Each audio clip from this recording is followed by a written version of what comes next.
go all over. We went to, the other night, Iowa, packed. Every place, New Hampshire, packed. Every place we go to, it's like this. It's amazing. And just great. And they actually had to tell over 3,000 people, go home, we'll come back, we'll do another one. But they had to go home. Would you like to leave and we'll let them come in? No? So they turned away a lot of people, which is too bad, actually. So maybe next time, I don't know. I think this is the largest room. I know it's a record for the room. You know, it has to be a record because every inch of the room is taken with people, and they're standing, they're not sitting. So that's great. We love setting records. We want the country to set records, right? So, you know, I do this, and I love to do it, and I talk about our success because that's ultimately what it's all about. I think we're going to do fantastically well in Iowa. I really think we're going to do great there. And I could say, oh, gee, if we came in the top 4 or 5, I'm looking to win everything. We want to run the table. We want to run it. Because that sends a signal. And, you know, we've been a little bit, we had to respond to Hillary. She came out with that. She came out, remember, she wrote, she said, he's demonstrated a pension. I demonstrated a penchant for sexism. Cumulative mean. Nobody respects women more than Donald Trump. And, you know, when she said that, I had no choice because I didn't start. I had no choice. And I did have to mention her husband's situation. And that is now the biggest story on television by a factor of 10. So we have to do it. You can't let people push you around. You can't let people tell lies.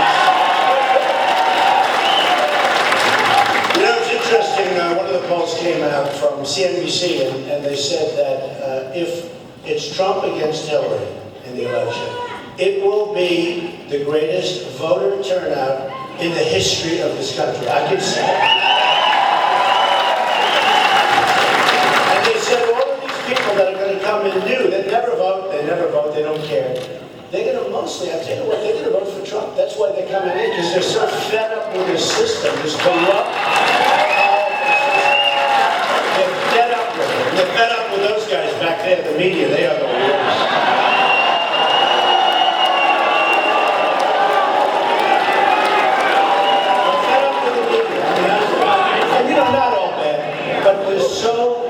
Dishonesty in the media, and I like to call it out. And one of the things that's really been amazing to me, and it's been so beautiful to watch, the level of genius in the public. They get it, you know, they really get it. They want to marginalize us, they want to do all of this, and they want to make everybody look like, oh, gee. The level of genius, they fully understand. They know they're crooked, they know they're dishonest, and they really, otherwise, who gets worse publicity than me? And yet I see a poll at 42%. And you know, you're talking about 15, 16 people, started with 17, how are you? Started with 17 people.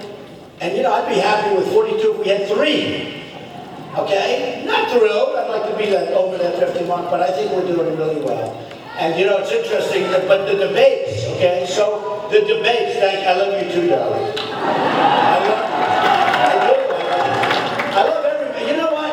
The rooms, no matter where, whether it's stadiums or big ballrooms like this one, it's amazing. And there's love in the room. And I told the other night, I said, a friend of mine, very, very successful guy, who I would love to have negotiating against China. That's what we need. Not these hacks that we have. Carl Icahn endorsed me, great businessmen. I have great, great business people that want to be involved. And we're going to use, we have the best. We have the best of them. We don't use them. We use political hacks. We use special interest people that really don't care about the country. They care about their deals. This is going to change so fast. You know, last year, $500 billion trade deficit with China. Think of it. 500. You know what 500 billion is? You do $100 bills, you fill the room to the ceiling. $500 billion deficit, trade deficit with China. What are we? Yeah, I guess the answer is certainly, let's not blame us. Our leaders are stupid. And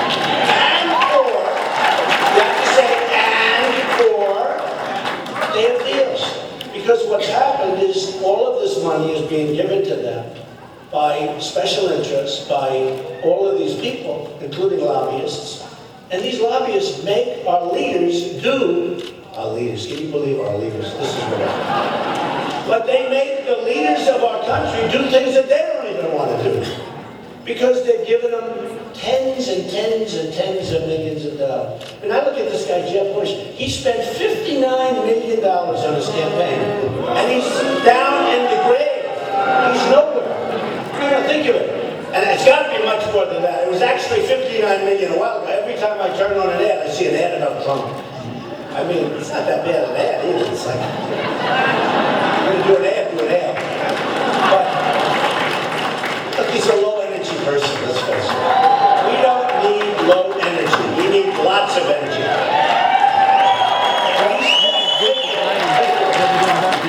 He spent $59 million. I spent nothing, right? Nothing. Now, I'm going to this now. You probably saw I'm going to spend now. I'm going to start spending a lot of money because I don't want to take any chances. You know, I love getting up. And for the last couple of months, I've been leading from practically the time I announced, right? And for the last, and leading a lot, I'm going to go over that because I go over polls. I love polls. I love polls. Now, if they turn negative, I don't like it. And I promise, if they turn negative, I'm not going to be talking about it. In fact, I get criticized all the time. You're always talking about your polls. One of these guys who's got 2, he's at 2. I'm at 42. And one of these guys who's at 2 said, he always talks about his polls. And I don't, and I wouldn't either if I had to, I swear. I wouldn't do it at all. But, you know, I love to tell the story where I spent nothing. And Bush has spent $59 million, but much higher than that. That's just, you know, because I see since then, I mean, just, you can't turn on this television without these commercials. And Fox, every 2 minutes, it's a commercial on Trump. You know what he did? It's false advertising. So I killed him in the debate. According to Reuters, according to everybody, Drudge, who's an amazing guy, by the way. If you don't know Drudge, Matt Drudge. Great? He's a great guy. But Drudge, 46%. At 46%, you have 15 people. Now, if you notice, a couple dropped out, a couple more. But 15, 16 people, 46%. Time Magazine, 49%. Think of it. Slate, 51%. U.S. News and World Report, 69% said I won the debate. Right? PBS, Public Broadcasting System, 69% said Trump won. No, you know, it's amazing. We have Washington Times at 62%, CBS 59%, Fox 62%, Fox Las Vegas 62%. So they all say, then I go back home after the debate. I like to see how did I do. Did I look good? Looking good is very important, right? Sometimes it's not as much like what you say, it's how did you look? I look good, it didn't sound too good, but that's okay. You wonder, is that a good show? But I go home, I watch, and the pundits will say, I mean, they can't totally kill me because I know what's happening, we know what's happening. Well, Mr. Trump was okay tonight. I want every single online poll. I want. And then here's Bush. So Bush does an ad, and he takes me, and he was talking about, you know, something, and he made a statement. Then I killed him. I mean, by the way, I'm at 69%. He's at 1% he got. He came in last. He takes the ad, and I shouldn't even talk about him. He's down to 2 or 3. It bothers me when I see a guy spending, you know, $60 million on ads against me, a lot of it, right? I said, why is he doing this? Doesn't he have something better? He should go home. Just relax. Honestly, he should go home and relax. He shouldn't be wasting his time. But it does. I say, why is this guy spending all this money? Now he's spending it actually against a couple of other guys. They were also very weekends over. But here's my ad. So he made a statement, and after that, his spin people said, oh, he was great. He took on Trump. He took on Trump. I'm standing here. He's over here. Took on Trump. He made a statement that was written by his pollster, you know? So remember, he said, Mr. Trump, why don't you listen? I said, okay. Then I gave him an answer. I said, yeah, I'm at 42, you're at 2. It's a simple answer. You started off here right next to me, and then you were there, by the next time you're going to be off the stage, right?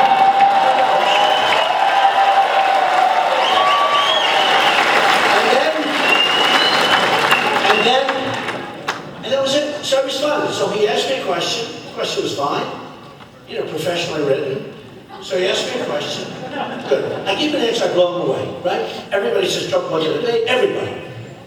And that's it. So the ad is him asking the question, and I'm standing here like this because I haven't. In fact, you see in one of them, I'm just about ready to open my mouth. But he doesn't let me respond.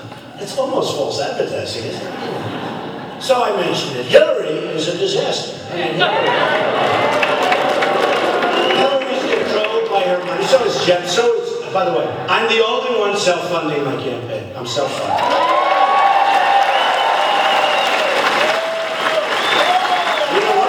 That makes me happy. I heard one of the commentators this morning said, you know, I've been watching this stuff for 50 years. I've never seen anything like what's happening with Trump.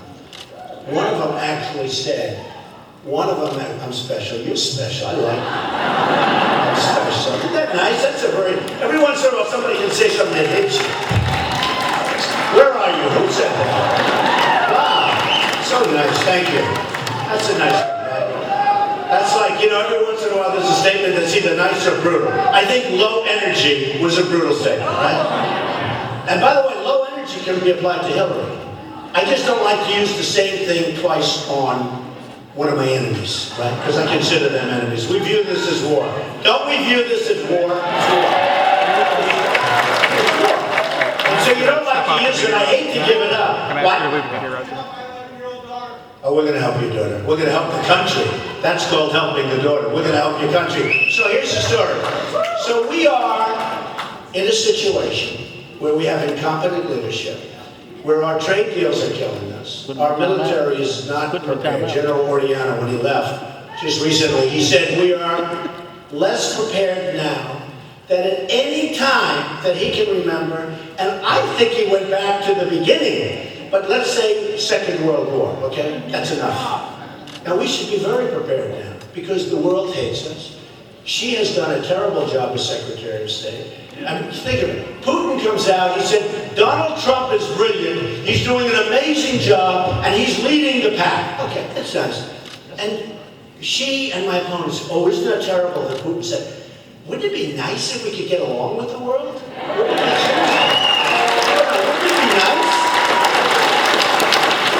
I mean, they want me to refute his statement. How dare you say I'm brilliant? How dare? Who's going to do that? And by the way, if he said it about any one of them, they would have been very happy. But the point is, we have to get along. The world has blown up around Barack Obama. Now, I don't know if you saw his recent release.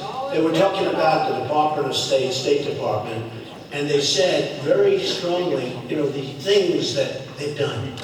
Well, they couldn't find it because what have they done? That's good. And they said, bringing peace to Syria. Did you see that? So instead of saying they made a mistake, call it a typo, they made a mistake. They're trying to justify. Well, we're working on it. Can you believe bringing peace to Syria? The world is blowing up. The migration to Syria. They say one of their achievements for the year is bringing peace to Syria. And the whole world's talking about it. It's the level of stupidity is incredible. I'm telling you, I used to use the word incompetent. Now I just call stupid. I went to an Ivy League school. I'm very highly educated. I know words. I have the best words. But there's no better word than stupid. Right?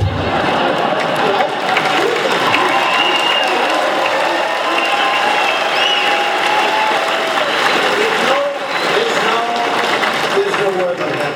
So, we are going to turn things around, and we have Hillary, I gotta tell you. I just saw it where, for the last week, she's been hitting me really hard with the women club, okay?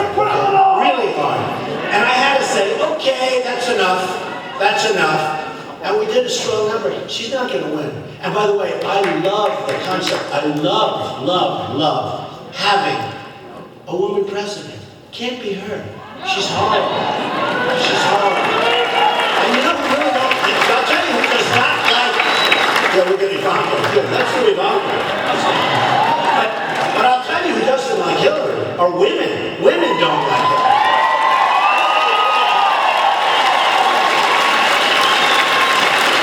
And always so theatrical. Mr. Trump said this and that and this and oh. And you just, I shouldn't do it. I just have to turn off the television, so, she just gives me a headache. But although I think last night I gave her a big headache. I can imagine those discussions. But you have to hit back hard, and you can't let her push you around. And today she gave a speech and she never even mentioned my name. The debate I was mentioned 9 times. I mean everything, all of them, but her. I was mentioned 9 times. None of the other candidates were mentioned. And then she came out with the sexism, which is so nonsense. But she's playing that card. And then I had to hit her back, so I hit her back and I talked about her husband and the abuse of women and the tremendous abuse. No, it's tremendous abuse. I mean, you look at it, it's tremendous abuse. And I talked about that. And now, today, the television is going crazy. And she gets up, makes a speech, and doesn't even mention anything about me with sexism or anything else. I wonder why.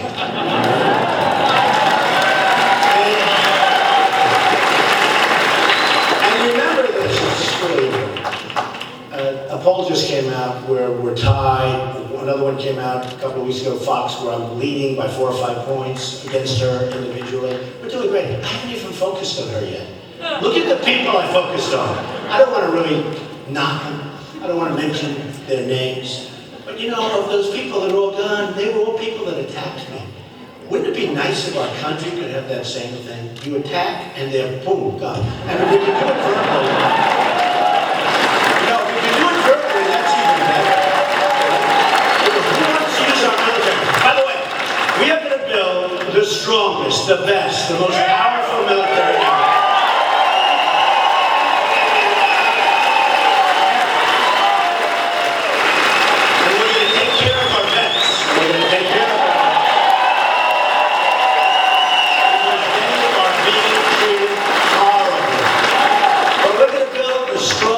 Most powerful military ever, and let me just tell you a little secret.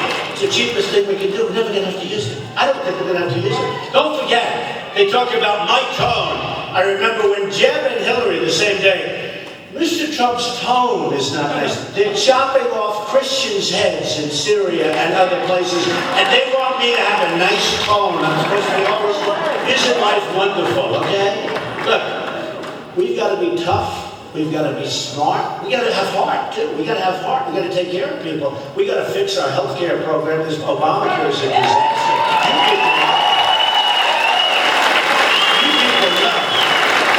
Obamacare is a total catastrophe. It's going to be repealed and replaced. It will die in 17 anyway. I don't know if you've heard what's happening, but it's so bad. All the people that they didn't think were signing up are signing up.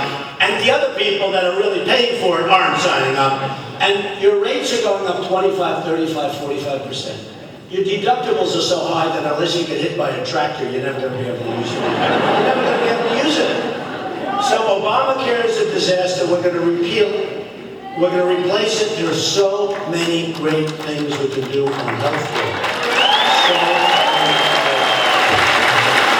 And it'll cost you much less money. And it'll be great. It'll be great. I mean, you're signing into programs and things that you'll never, ever use. You know that. And you're paying for it, and you'll never, ever use them. So we'll get that straightened out. We're going to straighten out a lot of things. We're going to straighten out Common Core. Common Core's dead. It's going to be dead. When I look at parents, I see local parents in Iowa and New Hampshire and South Carolina. I went to a school, and I saw the parents, they love their children. They want that, they want education, they don't care about money, they don't care about anything, they love their children. And it's local. And they get together, and they do wonderful programs. They're smart people, as opposed to getting it done by bureaucrats that are getting big fat checks in Washington. I mean, we have such talent in this country, and we don't use it. So Obamacare, dead. Common Core, gone. We're going to get rid of it. We're going to get rid of it. We're bringing education to a level. One thing with education. So in the world, we are ranked number 28. There are third world countries that are ranked better than us in education, and many other things. And yet, per pupil, we are number one by far. There's nobody close. Number two isn't even close. So we spend more money per pupil than any country in the world, and we're ranked number 28, which is way down the bottom, essentially. I mean, can you imagine we're ranked number 28 and we're number one? And that's what I do like saying about my campaign. I spent less money than anybody else, and I had the best result. I'm number one by a lot, and I spent no money. I mean, my plane cost me some money, but I spent no ads. Took a little radio ad in Iowa, but I didn't do that. I think the station's so lovely, you want to know the truth. But I spent essentially no money. And then you have all these other guys spending vast, and they're like the way the United States is run. Now, why would we put a guy like Jeb, like some of the others? It's not only Jeb Bush. They spend money. I see Rubio on the ads all day long. You know, the black background. He's got like a black thing. Should have put something like that behind him, right? Right there. And I like him. I think he's a nice guy. But I see these ads, you know, with the backdrop and it's just somber. It's not good. I don't think it's good. So, think of it. I spent no money, and I'm number one. Others spent, they will have spent hundreds of millions of dollars, and they're not even in the race. That's what we need for our country. What? Okay, I got 15,000. I don't know what the hell it means by that, but that's okay. So, but I think he's a fan. I don't think he's are you a protester? No. Okay, no, he likes Trump. Okay, he's not a protester. I love you. You know, the only time, don't worry about it. The only time the cameras focus on the crowd is when we have a protest. Because I always have, like, look at this ball, packed. I always have the biggest crowds. And I go home, and my wife said, were there many people? I watched you on television tonight. I said, when I had 20,000 people. The whole arena. She said, they didn't show it. They had right on your face. So I have 20,000 people, like 20,000 in Oklahoma, 35,000 in Mobile, Alabama. Nobody knows because those cameras stay right in your face. And I think they can't move. You know, I think that may be fixed because modern cameras may be... Except every time there's a guy that stands up protesting, you know, they're on drugs or something, because some of these guys just, they don't even know what the hell they're doing there. All of a sudden the cameras swerve and they perfect shots. And I like it because then it shows how big the crowds are. So, you know, sometime I think I'm going to put in some false protesters. I'll put in some public protesters. It's the only way I'm going to deal with that. So when we started, I talked about trade. I talked about the border. I talked about a lot of things. And I started on June 16th. And in Trump Tower, the famous escalator. And it takes guts to run for president. I'll tell you, you know, it's like I never did this before. And, you know, then they tell you you're in a debate. We had the largest debating. We had the largest audience in the history of cable television. Then CNN, a couple of weeks later, had 23 million. Fox had 24 million. CNN had 23 million. The largest audience in the history of CNN. Now, they're there, and the camera's on live right now. I mean, you know. So, largest audience in the history of CNN. Now, the debates used to be, if you go back 4 years or 8 years, you know, whenever the cycles came up, nobody even wanted, they didn't want the debates. I think they were forced to take them for licensing, but nobody wanted the debates. They drew nothing. But now they're drawing 24 million. Now they want to have more debates. Oh, can we have more? Can we have more? Can they go 3 hours? Remember when they had the one go 3 hours? I said, no, I'm not doing 3 hours. It's too long. Who wants? I could stand up here for 50 hours. But who the hell wants to sit home watching 3 hours of this stuff, right? Mr. Trump, you have 30 seconds. What would you do about ISIS? Oh, right. And by the way, that question, I hate those questions. You know why? Because I want to be unpredictable. I don't want to tell ISIS what I'm going to do. Remember,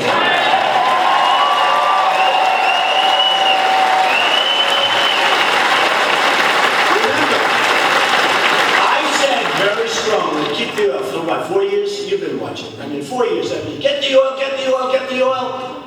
Because who's going to get the oil? Iran is taking over Iraq. We made a deal for Iran, done by some of the dumbest people on earth, on our side. We gave them everything. We don't even get our prisoners back. And now Iran wants to start negotiating separately for them. Can you believe it? I go, please. We would have gotten them